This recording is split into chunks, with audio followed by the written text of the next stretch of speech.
Então, eu queria saber, sendo que apoiou o Partido Socialista desde o início e foi seu dirigente nacional, eu gostaria de saber se se identifica com o Partido Socialista da nossa atualidade, sendo que a maioria das suas políticas agora são quase mais de direita do que de esquerda, na minha opinião. E também gostaria de saber se realmente foi eleito presidente, quais são as prioridades para o nosso país neste momento.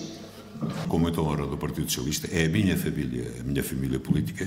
Muitas vezes não estive de acordo com as orientações do Partido Socialista e, como se sabe, até na Assembleia da República votei contra, na questão dos professores, na questão da lei laboral, etc. Mas o Partido Socialista tem essa virtude de ser um partido aberto, um partido democrático, um partido plural. É o único partido em Portugal onde essas coisas acontecem sem que as pessoas a seguir sejam expulsas e possam conviver democraticamente.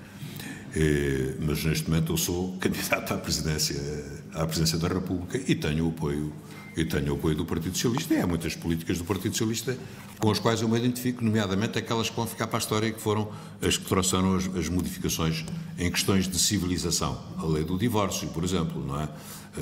A interrupção voluntária da gravidez, a lei da paridade, por criação medicamentosa, essas coisas vão ficar, vão ficar. Daqui a 50 anos ninguém se lembrará de muitas questões da lei da Caprina, dessas as pessoas vão se lembrar porque essas mudam os comportamentos, têm consequências sociais e culturais. Com outras coisas não estou de acordo e toda a gente sabe isso, não é? Toda a gente, a começar no secretário-geral do meu partido e no militante mais discreto passo, toda a gente sabe que eu quando estou em desacordo, estou mesmo em desacordo, mas o Partido Socialista foi feito por homens assim.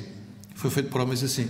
E se calhar por isso é que se transformou num partido essencial da liberdade e da democracia. Salgado Zenha, Tito Moraes, Mário Soares, eu próprio, Sou Tomé Ocardia, tantos outros, foi pessoas que sempre pensaram pela sua cabeça e sempre disseram o que tinham a dizer.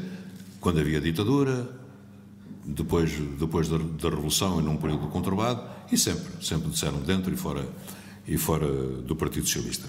As prioridades, em meu entender, é o crescimento económico e o combate ao desemprego e o programa da juventude. Essas são as prioridades. Crescimento da economia, combate ao desemprego e o programa da juventude.